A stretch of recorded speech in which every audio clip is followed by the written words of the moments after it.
Le Collège des garants, depuis le début du processus, c'est-à-dire depuis le 15 janvier, a noté que, certes, il était peut-être utile qu'il y ait une communication présidentielle et gouvernementale importante au début du processus pour mobiliser les citoyens et de les faire rentrer dans ce processus du grand débat national qui est une nouveauté institutionnelle radicale.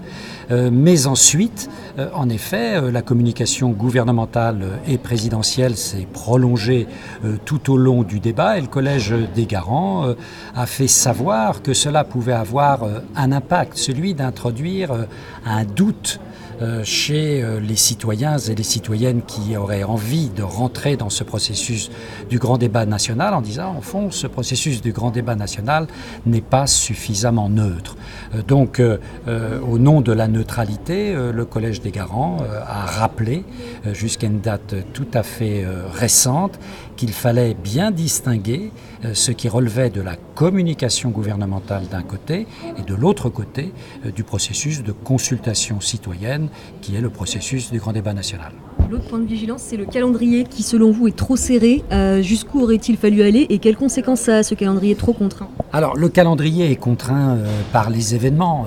Le gouvernement et le président de la République n'ont pas choisi le début du processus le 15 janvier. Quelque part, c'est la mobilisation sociale qui a décidé de cet agenda.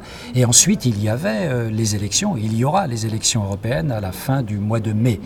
Donc, la fenêtre de tir, si je peux me permettre cette expression, pour le grand débat national était contrainte dans le temps.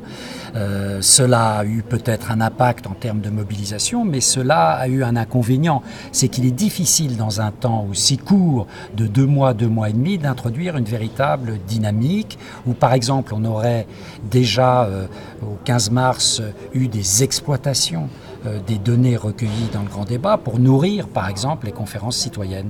On n'a pas pu véritablement organiser ce processus qui aurait été un processus davantage vertueux. Et justement, vous avez annoncé aujourd'hui un chiffre de 70 à 100 personnes par conférence régionale, alors qu'à la dernière conférence de presse, vous parliez de 100 personnes. Est-ce qu'on a du mal à faire venir les citoyens tirés au sort ? Est-ce qu'il y en a peu qui acceptent ? Bien sûr, il y a des difficultés, en effet, pour rassembler ces échantillons de citoyens. On avait fixé au départ 70 à 100 citoyens et citoyennes tirés au sort.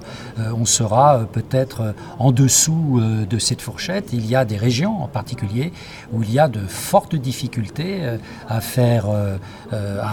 recruter ces échantillons de citoyens tirés au sort. Et on me citait en particulier hier la région Corse où il y avait de grandes difficultés. Donc là, l'Institut Harris Interactive qui est en charge du recrutement de ces citoyens a multiplié les coups de téléphone puisque vous savez que ces citoyens sont tirés au sort sur des listes de numéros de téléphone.